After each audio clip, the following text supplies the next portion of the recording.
What is up, 2K crew? It is that day of the week. It is, well, Sunday for us, and you're listening on Tuesday. So, man, it's been, for those of you that listened to the show or watched the live stream last week, you will notice that it ended kind of abruptly because my dog decided to run and knock the camera over. So, I do apologize for that, but shit happens, and we just keep going. But 2Ks, how was vacation? It was good. It was good. It was good to get away for the week. I was ready to come back. I'm not gonna lie. You can only take, or at least me personally, I can only take so much of Florida. But and also you can only do that for so many days, where you just basically drink your diet and hang out by the pool. The sun. I was a little bit sunburnt, like on day 3 or 4, and I was over it. I was ready to come home. Yeah, and especially us Michiganders wandering down, we're pale as fuck anyway, so going down there, I'm sure it's not a pleasant experience, especially when you start drinking and forget the sunblock. So, and I guarantee that's happened to all of us. But yeah, we've got a great show coming up for you, 2K crew. We're gonna get it. Obviously, baseball started 2K, so we're fucking pumped as shit. Looks like we're getting a whole 162, so no shortened season like last year, and that's something we're going to kind of get into a little bit extended. Once we jump into it, we're going to also give you kind of a quick Masters recap. I know in the past last year we've kind of recorded later in the day, so usually we know who the winner is, but this year, nope, we're doing it at 1 o'clock, so... coverage really hasn't even really kicked off yet, so there's that, and we're going to wrap it up with kind of tie a bow on the March Madness NCAA tournament. And with that being said, I do want to give a big shout out to Mr. Jeremy Warren. He actually won for the first time ever in anything that we've done monetarily wise. He came in big. He not only brought home first but second. So big shout out to you, Jeremy. And so yeah, let's jump into the box score, ladies and gentlemen. And for all you audiophiles out there, if you're wherever you're consuming your podcast material, go ahead and give us a follow and a like, and will help us out a lot. And for those of you on YouTube, go ahead and give us a like, subscribe, comment. And if you are watching live, go ahead and drop a comment in the box, and I will feature you on the show. So, And if you're feeling super special, you can always go to buyturbobeer.com and monetarily support the channel. So whichever you prefer, we love you regardless. But now that that's out of the way, 2Ks, let's jump into some baseball. And if you guys have followed us for any amount of time, you know that this is by far both of our favorite sport. So it's here. It's here. A long-awaited winter. You know, like we've talked about before, usually March Madness is like the thing that usually kicks off at least to me, like the spring fever type thing. And then the Masters, and then baseball, and now it's here. It's here. We've had some 80-degree days, even so. I have a feeling that, of course, you never know with Michigan. We could have snow. The first game of the season, it was snowing. That's very true. And very then true. by the first weekend of the season, I think it was like close to the 70s. Yeah. So yeah. As far as in Detroit, we were able to see about everything. That is very true. And that scene where Miggy hits the home run is, I think that's one that's going to live in a lot of people's minds, especially because it's not only snowing, it's snowing profusely. Yeah. And then he hits it to right field, and he doesn't even know if it went out, and slides into second base, and the umpire has to tell him that it's a home run. So I guarantee it's going to be an image that's stuck in most Tigers fans' brains here for a while. So, and I mean, I know growing up when I was in high school, we had the school actually went and bought us coats because the year previous we actually played in a couple games in snow, so it's not anything out of the ordinary. But normally you see, you know, at least years previous 2Ks. I know with what's going on right now, the baseball schedule, it seems to be more divisional. To start out the season, whereas it seems like in the past, you know, the southern teams or the West Coast teams and stuff like that, they were hosting a lot of the games, or domed stadiums just because of the weather. But it's a unique year, so it's already starting out awesome. So give me your. I know you were sunning and bunning last week, but I have a feeling you were still kind of keeping up with everything. So initially out of the gate, what are some of give me like your top 3 kind of takeaways so far? You know, is there anyone that's jumped out to a start that you didn't expect? A team maybe either being awesome or not being awesome, or just kind of give me your aura right now. Well, my first 2 actually have to do with the Padres, and my first one's kind of a negative.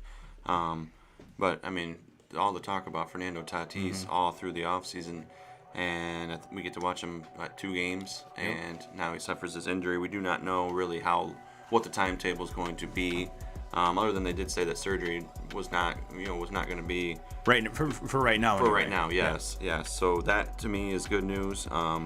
But still, I mean, we talked about him, you know, leading up to the season as being, you know, the face of baseball and kind of taking over that. You know, not to take anything away from Trout. Trout's still the best player in the game, playing right now like the best player in the game to start the season. But Tatis just, you know, kind of has that flash and that it factor. And, you know, how long are we going to watch baseball now and not have him this season? So that's kind of a bummer to me. But then a positive, flipping over to... It didn't take long to his teammate, Musgrove. Yes. Didn't take long to see the first no-hitter of the 2021 season. And what a cool story, too. Yeah. You know, for those of you that don't know, Musgrove grew up a San Diego native. He was growing up as a huge Padres fan. And on top of that, not only was it the first no-hitter of the season, it was the first no-hitter in Padres history. And they were the last team to not have a no-hitter on their under their belt. So, and with that pitching staff, kind of an under the radar signing. You know, the Darvish trade and the Blake Snell trade kind of got the headlines, which rightfully so, because those guys are pretty badass. But if you had asked any San Diego fan, they probably would have never said that Musgrove would have he probably would have been like the fourth or fifth option. Mm-hmm. And to kind of piggyback off that, not kind of steal your thunder, but one thing that jumped off the page to me is that pitching staff in San Diego. Granted, like I already said, with the acquisitions of, in the offseason, you expected them to be better, but they have the best ERA in baseball right now. The starters do. So for that, and that was one of my question marks leading up to this season was how is that pitching staff going to, how are they going to bring these young pitchers along? We've seen Blake Snell come back to kind of his Cy Young form in the playoffs and towards the end of the season last year, but even leading up to that, kind of had some clunkers. So how is he going to perform? Darvish finished, kind of had a quietly awesome season in Chicago last year, and just to kind of see, especially different faces and stuff like that with that team, to see how kind of it would all pan out. And like you said, the Tatis injury is huge because A, that's a lot of money that's on the shelf right now, and B, a lot of talent, both offensive, defensive. So we'll see. Right now he's on the IL, and we'll see if he can just kind of rehab that shoulder, or if because the bummer part of it is it's either he's going to come back here in maybe a couple weeks, or he's probably going to be done for the season. And we've already had one young stud in Eloy Jimenez out for the season already for Chicago. So, and that's kind of one of the things I wanted to touch on here in a little bit, so I won't kind of burst that bubble. But one of my takeaways so far is Ohtani, his start, both offensively and pitching. Yeah, the bomb that he had. Yeah, and just it looks like he's back to form on the mound too. I think he's a little bit a little bit raw yet. I think he's got to throw more strikes. Throwing behind in counts a lot. Pitch counts obviously getting high. Right. But the gas is there. That's there. And if he can figure out how to throw strikes and work ahead in the counts, and then to be able to turn over on the other side of the and get on the other side of the plate and hit home runs 450 feet. Yeah. If he can get both of those things going, we're talking about. We talk about Tatis being the new face of baseball. If Ohtani can do it from both sides, that's something that's very, very scary. And you start talking about, I'm not necessarily saying it this year, but here in the future, talking about MVPs for seasons. And you take somebody that hits 30 home runs in a season and drives in close to 100 runs, and then also wins you 10, 15 games on the mound, that's got to be an MVP kind of player right there. Yeah, it's I'd kind of take it a step past it. That's historic. Yeah, that's unique. Absolutely. That's never been done. Well, I shouldn't say never, but at least in the last 100 years. Yeah, exactly. And so that, and just the Angels start all together. Yeah, absolutely. That's one of the Joe Madden factor there. Yes. Getting Joe Madden there and getting. Both of us have said it plenty of times. Brad Ausmus is not a fucking manager in Major League Baseball. That. And unfortunately for this, Mike Trout being arguably the best player ever to play this game, and they've wasted it. They've wasted that time there. And hopefully, I hope for not that I'm an Angels fan or jumping on any bandwagon, but just for being a Mike Trout fan, I want to see him play in the postseason. I want to see him get to World Series games and play big time on the big stage. And I think Joe Madden is that guy that can get them there and get them past that level. Obviously, they're going to need to bring in some talent, but. Yeah. Joe Madden makes believers out of these guys, and I don't think Ausmus could do that to a team. Make believers that they belong and that they can play in meaningful games in the postseason. So it's going to be. Obviously with that team, most everyone looks at the pitching, and did they make a lot of moves? They made some small moves. They didn't make any splashes, like we already talked about the Padres, and obviously with the Dodgers and your best friend over there on the West Coast over there. But you could think about it as Ohtani's basically a free agent pickup that you didn't have to pay any extra for. You know, he obviously was on the shelf with the Tommy John, came back, hit, but didn't pitch. So now you're getting him on the mound again, and you didn't have to go get anybody else. So to me, that's a huge bonus. And then, you know, let's see if this pitching staff can actually continue to put it together. I know what you guys are gonna say, Turbo. Well, the season just started. Well, you know what? You can't win. You can't win the World Series in April, but you can sure as hell make it extremely hard or lose it. And you know, we're even in this young age of the season, we're seeing some teams, which I think a lot of us, you know, teams like the Pirates. You know, their young stud Cabrian Hayes is on the shelf right now. I'm really excited to see what he can do and put together, and obviously get, you know, with Bell not being there, it's kind of a big hole, but it's gonna allow players like because I'm Gregory Polanco to me can be a very good player. Let's see how he can kind of maybe fill that hole that Josh Bell left. So, and Chris Archer's not there. That's the name we were trying to think about last night. He's no longer with the team, even though he had arm trouble, and I want to say that last year he opted out. So obviously that's a team we didn't expect to, you know, make any great tidal waves, but I think they have one win on the early season, but there's teams like the Yankees who are coming out of the gate slow, but we all know that they kind of have a tendency to do that quite often. You know, that the thing with the Yankees is and it's been the story of them the last 3-4 years is, are they going to be healthy? How many games is Stanton going to play this year? How many games is Judge going to play this year? And that's what's going to carry them. I mean, their pitching is questionable, but that lineup, when everybody's there, they're going to get hot and they're going to hit a lot of fucking home runs, and they're going to win, and that's going to translate to a lot of wins. Yeah. But if those guys aren't on the field, I don't know. I mean, over the last couple of years, when all these guys have been out, the Yankees, it just seems like keep pulling guys out of the farm system and they just take off somehow. Yeah. And I don't. But pitching is what scares me with them. Is how well are they going to be able to pitch? Yes. How well are they going to be able to pitch it? And is that going to allow them to be able to keep up with Tampa in there, and you know, some of the other teams in the American League that have, you know, in my opinion, a lot better starting pitching.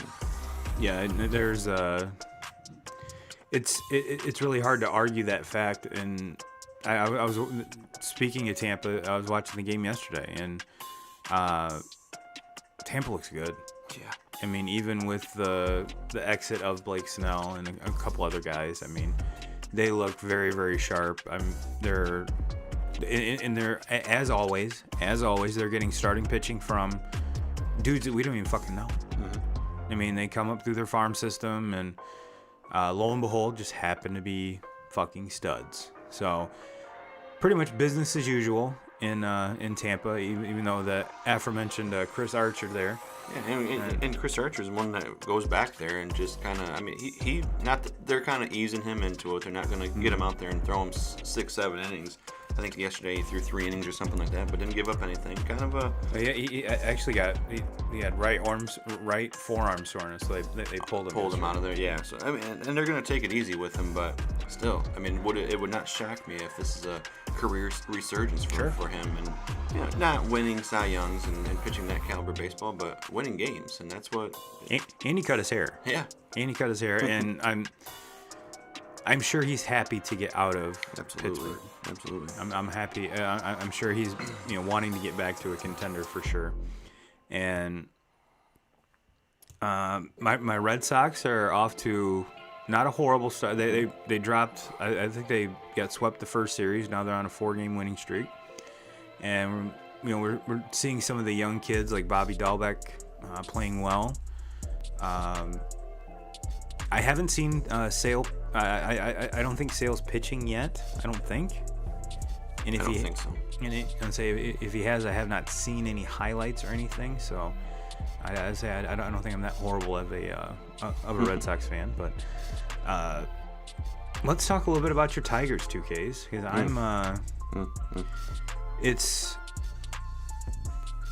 I think as expected, I didn't come out. I didn't expect them to come out and be world beaters by any means. Young pitching staff, we all know, young team. Period. Let's just paint a broad. Use a brush and just paint a broad stroke here. A very young team. Like we already talked about, Miggy got off to a opening day, kind of led the surge with the started the season off with the home run, and unfortunately he's on the shelf again right now. But I was kind of shocked to see him, at least the first handful of games, playing a couple games at first base. Yeah. Which to me, this was not a lower body injury, which is kind of where he's been, with his ankles and knees and stuff. That you could kind of see taking a toll on him the past couple years, especially at the plate. He's a little bit behind on the fastball and stuff like that, but this was not a lower body injury. So him playing first base to me was a very optimistic sign. Yeah. And especially watching him swing the bat in spring training, and like I said, getting off to kind of, because Miggy's not normally again, to paint a broad stroke here, a lot of the Latin players don't really heat up until the weather gets warm. And especially see him to go to right center with that home run and in the snow, which we all know when it's cold the ball doesn't carry for shit. And to hit it where he hit it, I'm like, all right, this is a good sign. So hopefully it's something that's not major. He gets back on the field, but give me your thoughts on just the young pitching staff, the young core, and your impressions so far. Yeah, like you said, it's not like I was expecting much, like them to come out and just start sweeping teams and playing. And I mean, this team is they're getting there, and they're getting closer every single year. I do like the young pitching. I think obviously with Skubal, he got roughed up a little bit last night, but he's going to be a solid one for them. Casey Mize, his first outing of the season, pitched pretty well too. Pounded the strike zone a lot better from watching him in the spring, where he was walking 4 or 5 batters. It seemed like every outing. I don't think he walked anybody in the first game of the season for him. So that's a positive sign. But this team's got to hit, and right now, the first couple games of the season, they were able to put up some runs, and they actually pitched the ball very well. Matthew Boyd, his first 2 outings of the game or of the season so far, has been very good, and that's probably he's probably the most positive sign that I've seen is him, because he had a rough season last year. I mean, there's no other way to put it. He was just not good, and so that's been very positive, but. Basically top to bottom in that lineup, nobody has stepped up and started hitting it. I don't know if I could go other than Akil Baddoo, the rookie. Yeah, I mean that's obviously he's been the one bright side. Speaking of historic, yeah. For those of you that don't know who we're talking about, this kid comes up, first pitch he sees, first major league pitch, hits a home run. Second game, I'm just gonna go out and hit a grand slam. Third game, it's a walk off. Not a home run, but a walk-off RBI. The first time in MLB history. And on top of that, playing some very solid defense in left. Yeah, he's a good player. And I mean, I think he's like 22, 20. I don't even think he's 23 yet. So I think he's at age 22 season. Obviously, he's a Rule 5 draft pick, so he's one that has to stay on their roster all season long, which I think that's going to be easy because I don't think the Tigers are going to be competing for anything. So if he does go through struggles in the middle of the season, ride it out. I mean, they did it a couple years ago with Reyes and still have him in their lineup. And there really isn't any solidified there's not an outfielder that's been there for 3 or 4 years. So exactly. I'm pretty sure AJ Hinch is pretty much every spot in the lineup is fair game. Now, because and the way that works is they only have to keep him on their roster this season. And next season he gets all his options, and they can opt it. Say he's not hitting the ball or has a rough spring, they can option him to Toledo and let him play down there for a while. But man, watching him right now and just his approach at the plate, swings and misses a little bit too much. That's kind of showed. Obviously, the first 3 games of the season, it was just everything was just clicking for him. Now, the last couple games, he's done a lot of swinging and missing, but his approach and kind of just the way that he carries himself, I think he's someone that could stick, and hope to see it. Well, I mean in fairness to the kid, though, I mean that would be almost impossible to keep keep that momentum and that success going. But the couple games, because I don't have Fox Sports Detroit any longer. The couple Tigers games that I have been able to watch, the only player that really was hitting anything was Candy. You know, and he's been kind of the steady Eddie in that lineup, if you want to give it that. And still playing very good defense. Oh yeah, he's a phenomenal third baseman defensively. Yeah, so pretty sure he's got third lockdown. Yeah. And I mean, like we saw last year, if need be, he can play first. So I have a feeling he's going to be in the lineup regardless. Yeah, I mean, pretty safe to say that where we are right now, he's probably the best player on that team. Willie Castro's another one. He's had some good swings, but he's also another one that's swinging and missing a lot right now. He's got to be better at the plate. Jonathan Scope. I mean, he coming off a really good season for them last year. Very solid. And hasn't hit anything this year. So he's got to get going. Mazzara, another pick, another signing, came from the White Sox, but was with Texas for quite a while before. He's always before had that. he's always been a very streaky hitter. Lots of strikeouts, but could hit it out of America. Can hit 20-some home runs, and so that part of it, I hope to see. Wilson Ramos, just kind of the veteran. He's actually been pretty decent for him. I can't say a whole lot bad about him so far this year, but just as a team, they gotta hit the ball better. Their bullpen has been it hasn't been great. Another positive though that I can pull is Fulmer. Yeah. Michael Fulmer has been really he had one kind of shaky outing in the spring, and it was kind of scared you because it was like, oh shit, we going back to Michael Fulmer from last year. But he looks good. The velocity is back on the fastball. The slider is moving. He's striking guys out. I mean, we're gonna get a good look at him now because they had to put Turan on the DL, so or the injured list now, and IL. So Fulmer will be the one that'll kind of jump into that starting rotation now. He has been pitching in the bullpen, so it'd be nice to get a look at him. I'd like to see him go, kind of stretch him out 5 or 6 innings. Hopefully things go well, get a better look at him. But yeah, that's a positive if they can get him pitching again. Get him as what he was 3 years ago or so, as kind of solidified himself as a top of the rotation guy. So yeah, I hope we get that back. And I mean, even if he sticks to the bullpen, that's not a bad arm to have in the bullpen. Yeah, and considering again, you didn't have to go out and sign anybody, you didn't have to pay big money for, I mean, any type of closer or any type of setup guy. So I think the sky's the limit. Yeah. I mean, his health is going to determine where he lands. If they stretch him out and he can stay healthy, I think he moves right into that rotation. If he sputters and isn't there yet, I think obviously Hinch is probably going to keep him in the bullpen and stretch him out as long as he can, and get everything back to where it needs to be. But yeah, we all know the kid has talent. Oh, absolutely. We all know what he can do. It's just putting it all back together. It's putting it all back together. And I mean, the injuries that he's had to battle through. Last year watching him pitch, he was throwing 90, 91. When he's not normally much, 97, not much movement. 98. Yes, and that's where he's back to. And with that added velocity, it's also bringing back that movement where he's not throwing anything straight and flat, and that's kind of how he has been for the last year and a half since the injuries. So. Yeah, and then another one that I haven't even mentioned yet, Spencer Turnbull hasn't pitched yet this year. Some COVID related, hasn't even been there. So I have to think that he's probably pretty close to being back. After the way he pitched last year, I mean, he was their top pitcher last year. So it's kind of not saying a whole lot. He's kind of their diamond in the rough last year. Yeah. I mean, no one really expected him to do a whole lot, and he just kind of grabbed that. I guess number one. I guess. Yeah.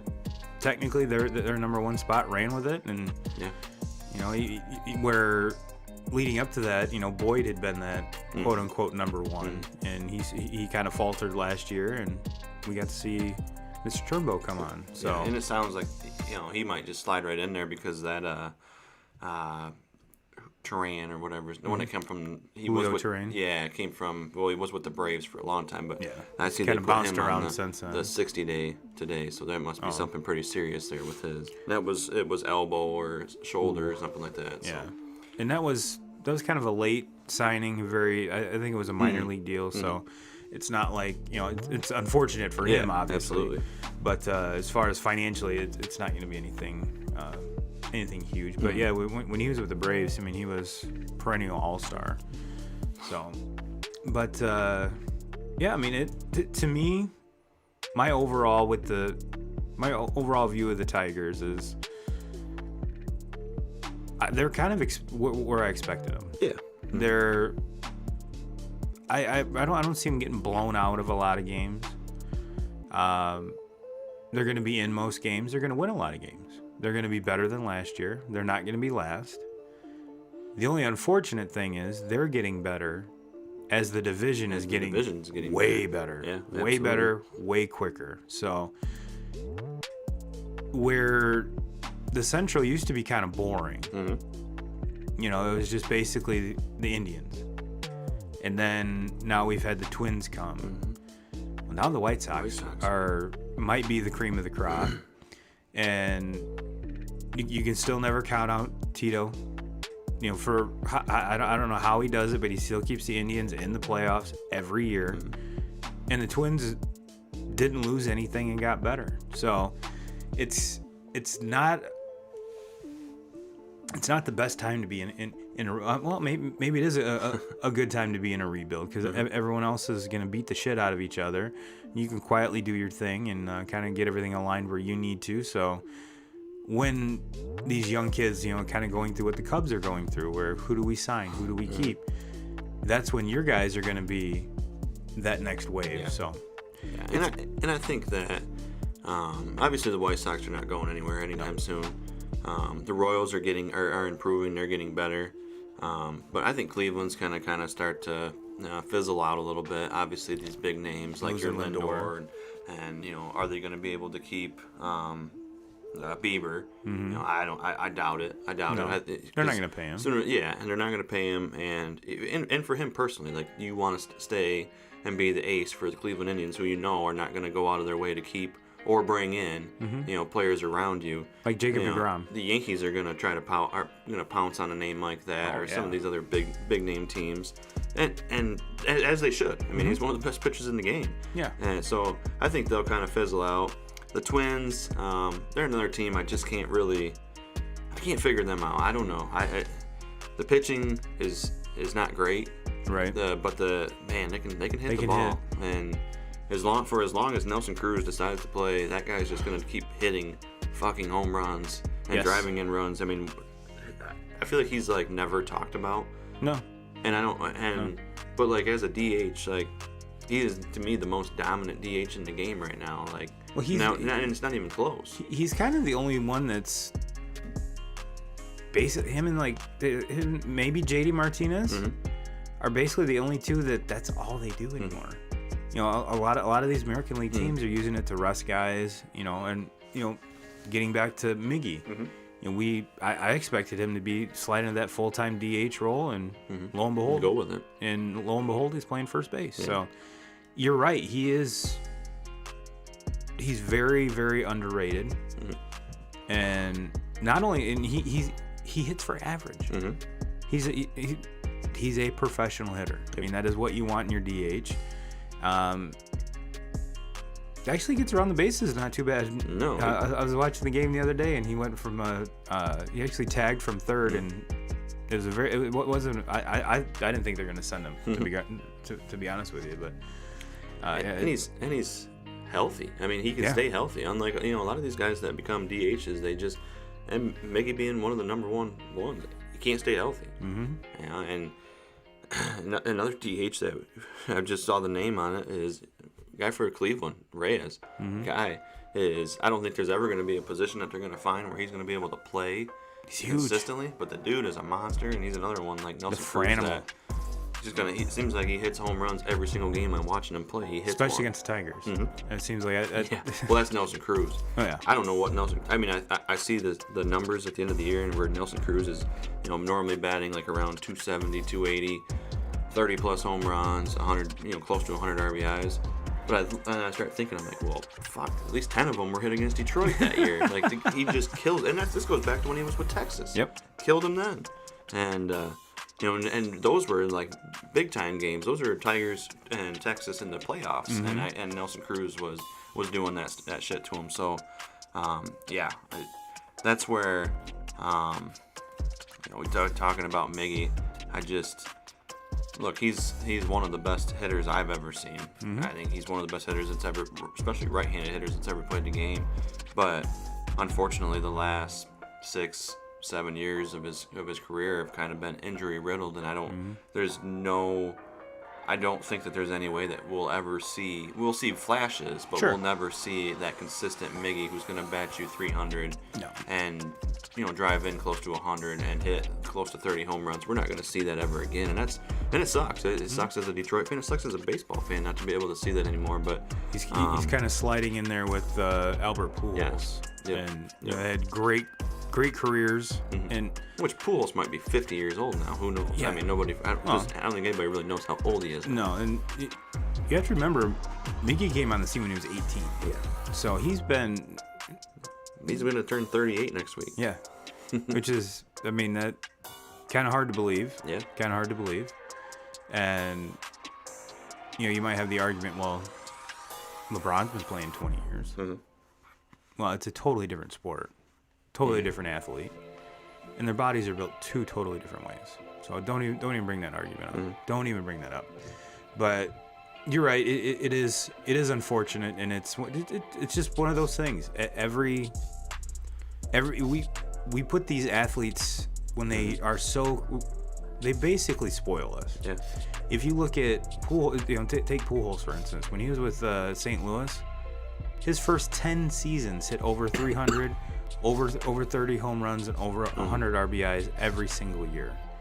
And when you're that good for that long, Mike Trout, for instance, we're being spoiled with him because he makes the game look so fucking easy.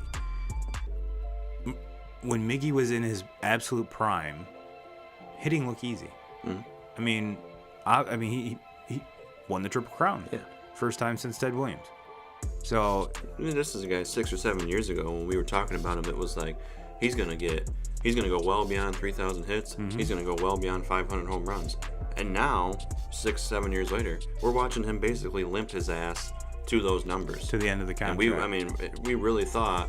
If things would have, I really thought he would have been there by now. I mean, me too. Injuries have just. He's at 28 and change. Yeah, I think. Yeah, and now we're watching him.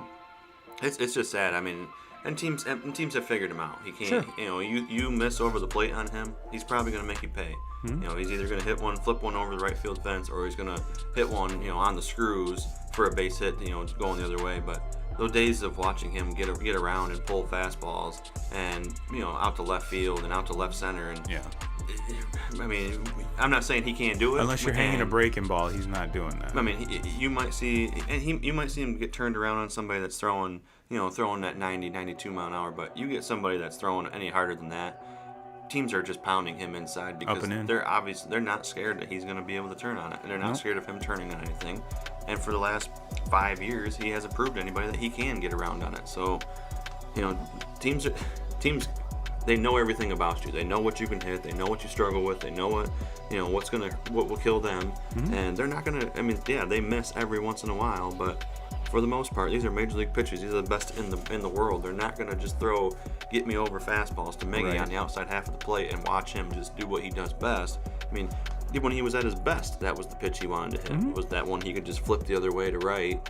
I mean, and that's what made him a career 300 hitter. That's what made him, the best hitter on the planet for a 6-7 year stretch. But yeah, it's sad he can't do it anymore. Yeah, and like I said, hopefully this bicep injury doesn't keep him on the shelf for too long. And like I said, I was shockingly optimistic once I saw him playing a good first base. Playing a good first base. So I think it's gonna with Detroit, they're gonna have to, for so many years they've, going back to Leland, going to Brad Ausmus, going to Ron Gardner, going to Hinch. You write him in the 3 spot of a lineup because it's Miguel Cabrera. Right. And a couple games this year, Hinch has wrote him into the 4 spot, but still right there in the middle of the lineup. I think Miggy's days of batting the middle of the lineup are beyond him. I think he's someone that, it's Miguel Cabrera and it's probably hard, but let's write him in the 7 spot and see where he hits there. Or let's get him in the 6 spot, but get him out of that, that 3, 4, 5. Those are for players like, Candelario's probably got to be your number 3 hitter right now. He's the best hitter on your team. Willie Castro's another one that should be in the middle of the lineup. Wilson Ramos been batting 6, 7, it seems like all these games. He's a guy that probably needs to slide up in there and be hitting in front of Miggy. So I think it's, obviously Hinch wants to see Miggy get hot. And and I'm not saying that it's, I don't think it's going to happen, but I'm also not writing him off like it's not going to happen. It could happen, yeah. But to me, he's doing more harm than he is good at batting in that 3 spot right now. So I think it's time to, as hard as it is, and it's probably not going to make him happy. No. But it is what it is. Yep. It is what it is. Well, 2Ks. Let's talk some golf. We got CBS on, and they're running their pre-Masters show, and like we already talked about in the opener, this is one of the signs of spring.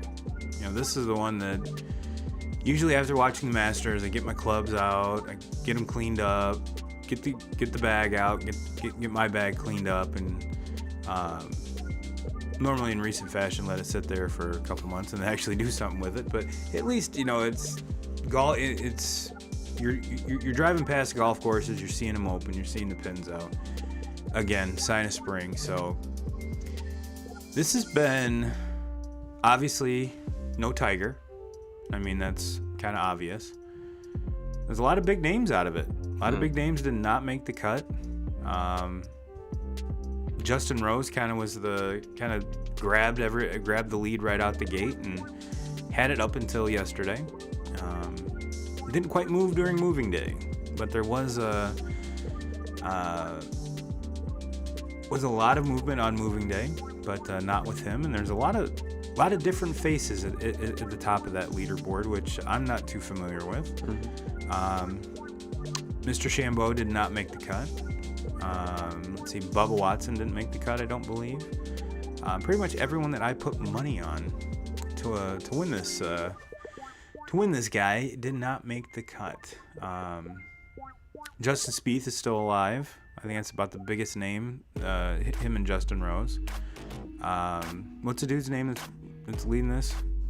Oh, Matsuyama. Matsuyama. Yeah, and if I'm not mistaken, if I was listening correctly this morning, if he does win the Masters, he'll be the first Japanese-born player to win the Masters, which would be kind of cool. And they were talking about how different golf is in Japan compared to the United States. I guess golf in Japan is fucking huge. Like, everybody plays golf.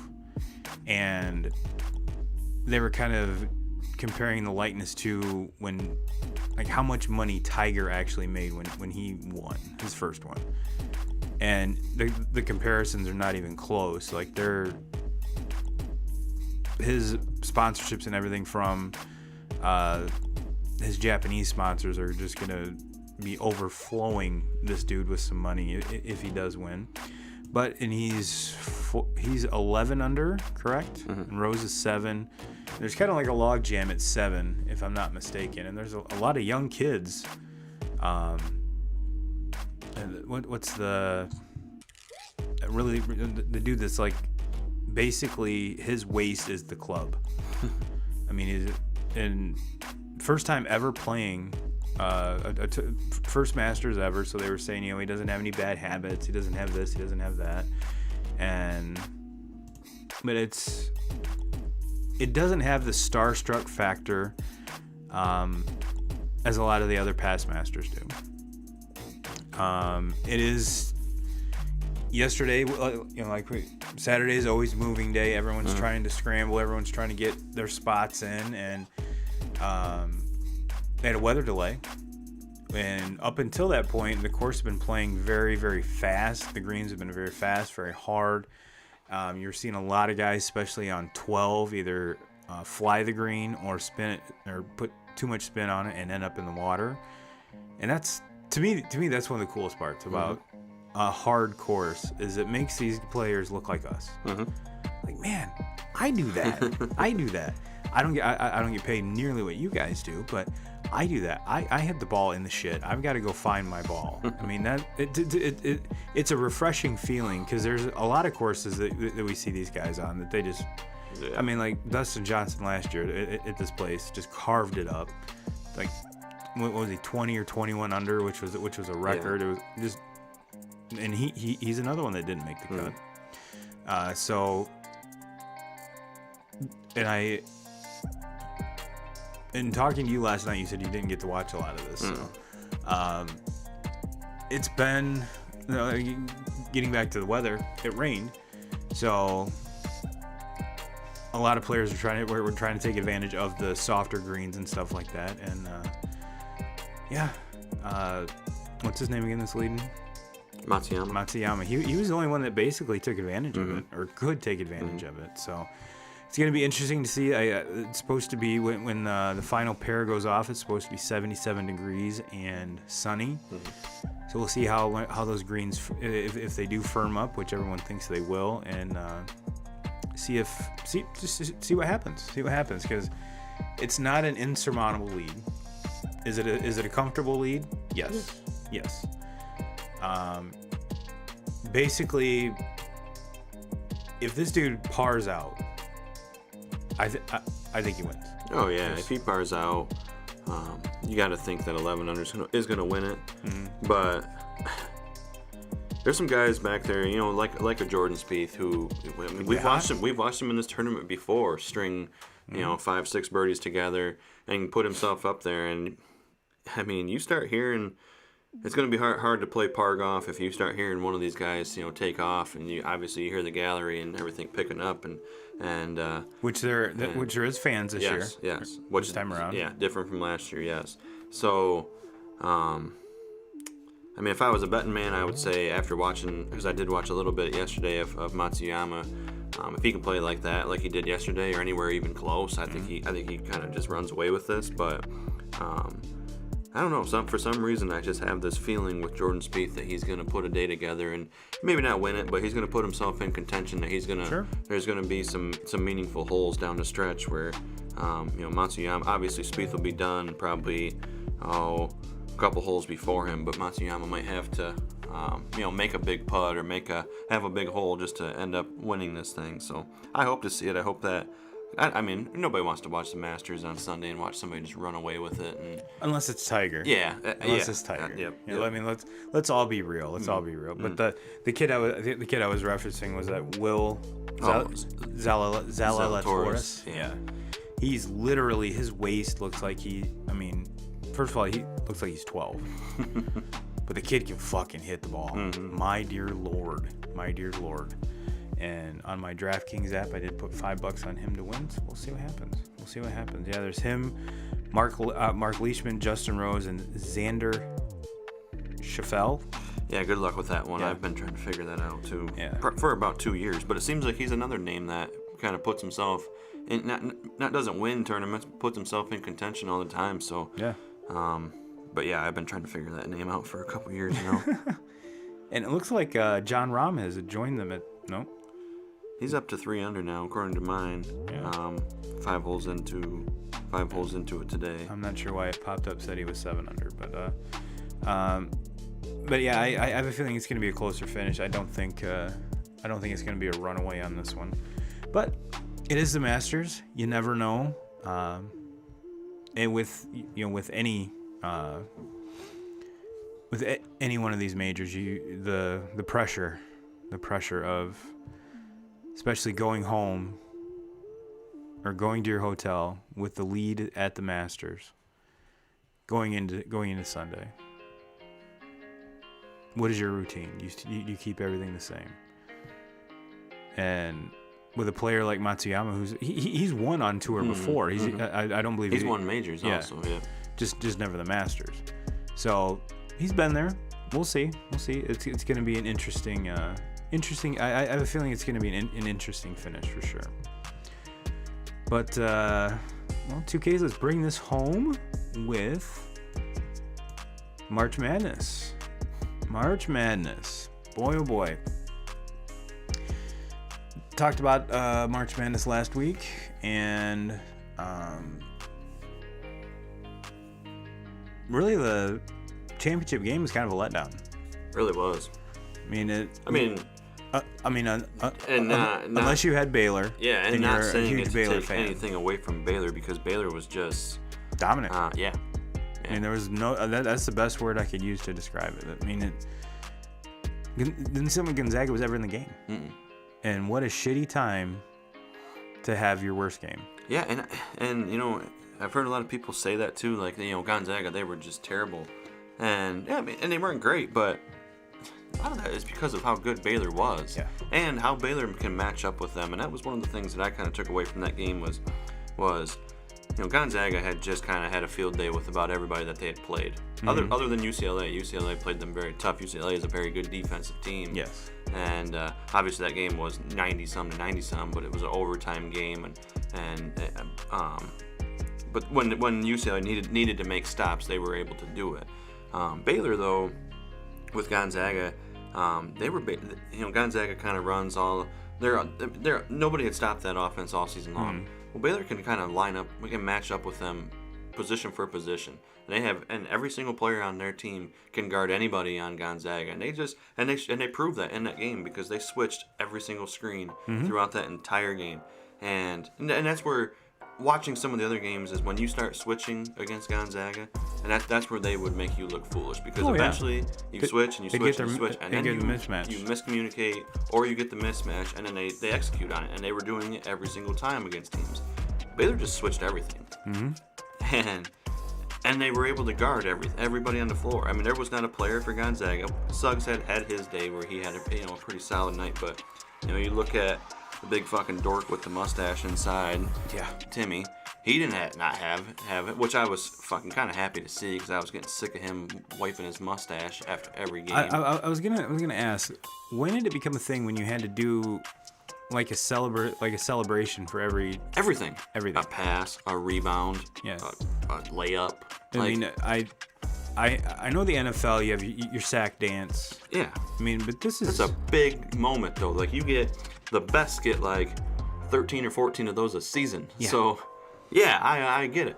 But when you make a fucking pass and you wipe your mustache, or you get a putback layup, like, get out of here with that. I wanted somebody to fucking put him on a poster so bad in every single game that I watched, because I was so tired of fucking Drew Timmy. If you're listening out there, fuck you, man. I was so tired of you watching you play in that tournament. We need to, for the 2K crew, we need to start a 2K's wall of shame. We've got Trevor Bauer and now this Timmy guy. Yes. So, but yeah, no, I was right there with him. I'm like, come the fuck on, dude. Just take your bucket and just go to the other end. Yeah, like if you did it, like if he would have did like a really a cool dunk or something in the tournament, and he did it like one time in the whole tournament, I'd have been like, that shit's funny. Not every play. That shit is funny. But when he does it after every single play, this goes back to the first round of the tournament. Oh yeah. Playing against a 16 seed and you're wiping your mustache out there. Like, yeah, you ought to be dunking on 16 seeds, like dumbass. But you didn't see him wipe the mustache very much against Baylor. No. I think it just goes to show you how athletic Baylor actually was, or is. I shouldn't say was. How great of a backcourt that they had, and just an all-around team. When I hate to toot my own horn, but I picked them to win. Even before the tournament started, I was very high on them. Getting back to what we've said a million times on the show is, we didn't know who actually Gonzaga was, because they didn't play anybody. And where Baylor had. We knew exactly who Baylor was. Granted, they did have the illness, let's put it that way, and it did take them a while to regain, or a few games to regain their identity. But once they did, man, they were. They had closer games in the tournament than Gonzaga did. Mm-hmm. But Gonzaga had a easier route to the finals than Baylor did. Mm-hmm. Let's be perfectly honest. And you know what? They're the number 1 overall seed. They should. They, with their regular season, they earn the right to be the number 1 overall seed and get the. They should get the easiest draw to it. I mean, they're the top team. They should play the very, very bottom team. So that's just the way it works out. And really, when you look at it, though, like Baylor's side of the bracket just fell apart. Yeah, I mean, it did. They really, when you look, when the bracket came out, when we were first looking at it, it was like Gonzaga walks. They're going to walk to the Final Four, and from that point on, they might have to play Michigan, they might have to play Alabama. And then all of a sudden UCLA come out of nowhere, and they were kind of the Cinderella of this tournament. Absolutely. Not kind of, they were. I mean, the teams that they beat to get there, and then to almost take down Gonzaga and to lose on a buzzer shot. I mean, like, I fucking hate Pac-12, and I don't like UCLA, and I hate everything about Bill Walton, but damn, I mean, you got to give them credit. Like they stepped up and they played. But then you look over at the Baylor side. I mean, all those top teams that were supposed to be there with them. I mean, Illinois was supposed to be in that. They're gone. Yep. And they get knocked out to Loyola. I mean, and yeah, I know people jumped on that Loyola like they were a great team. No, they fucking weren't. No. I mean, you roll the balls out 10 times, and Illinois plays Illinois them. stepped on their dick. Yes. You roll the balls out 10 times in that game. Illinois beats them 9 times out of 10. It was the one time Loyola got them. But so I kind of going into really even going into the Elite Eight, it was like this is Baylor's. Like they should walk to at least to the championship game. Right. Then they're gonna run into it. I really thought. I mean, I have to admit, I thought Gonzaga would win. I thought Gonzaga would win pretty easily. Mm-hmm. Boy, was I wrong. I mean, it went the total opposite way, but. I expected it to be at least closer game. Yeah, and I've thought, like, since that game, I've been thinking, like, man, was Gonzaga as good as what I was saying? Because I don't, like, good question. I wish I would have been able to see, Michigan get a shot at him and play him in that, and don't even get me fucking started on Michigan UCLA game, because I don't even want to fucking talk about it, but. Actually, I will fucking talk about it for a minute, but let loose, let's go. 2K's I fired up. wasn't Let's here. go. I wasn't here last week, so I wasn't able to kind of vent on this game. But and look, I love Juwan Howard, and he's been nothing but great for Michigan since he got there. But that's your fucking game plan against UCLA. You're gonna just slow shit down and basically take the air out of the ball, and we're gonna post up Hunter Dickinson over and over and over and over and over again. That's your fucking plan? You're gonna ride and die this Elite Eight game against UCLA, arguably the hottest team in college basketball, and you're gonna ride and die on a true freshman. The only thing I could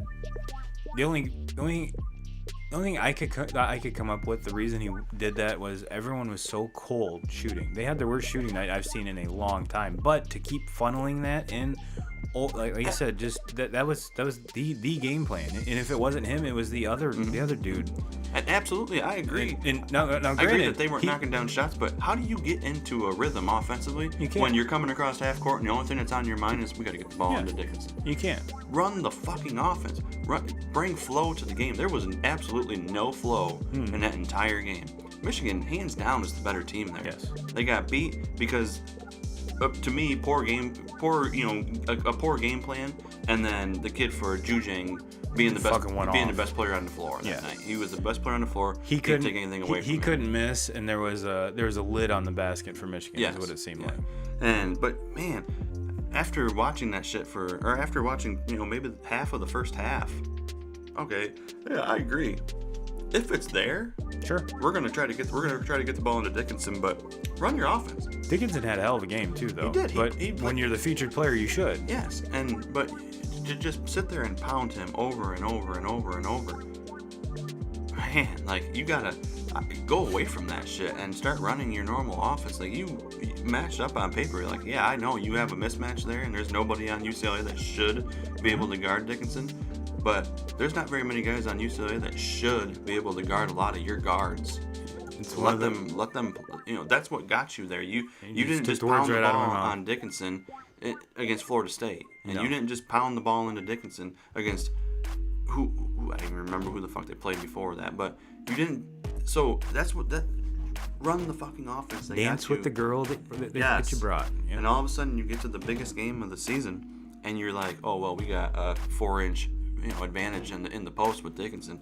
We're gonna feed him basically every fucking trip down the floor. Yeah, it was a very poorly planned game plan in my opinion, and to me, like I said it in the beginning. I love Juwan Howard. I'm 100% behind him, but I do not agree with his coaching philosophy in that game, and I think it cost him. It cost them their season. It cost them their opportunity at Gonzaga, and it cost them, who knows? Yeah, who knows? But 2Ks, I have a feeling that it's not going to be the last time they're going to be there. No, I have a feeling this is just the tip of the iceberg. So, want to get one big shout out to Hubie Brown, obviously a fan of the show. Congrats on your promotion to the coach of North Carolina now instead of the assistant coach when Roy Williams stepped down. And so, yeah, big kudos to you, my friend. Shout out. Well, Mr. 2Ks, we are at 1 hour right now. I don't have a cool wrap-up screen this week, so is there anything that you want to tie a bow on? No. All right. Jordan Spieth wins his tournament today. Oh, you heard it here. Book it. Playoff or just outright? Outright. All right. Ladies and gentlemen, you heard it here first. And I hope you guys have a fantastic week. I do apologize for, again, the mishap at the end of the episode last week. And I did not upload, as you probably know, if you're on the podcast side, I did not upload an audio version. And I'll explain that at a later date. So everyone have a great week. And as always, Jim Rome, we're coming for you.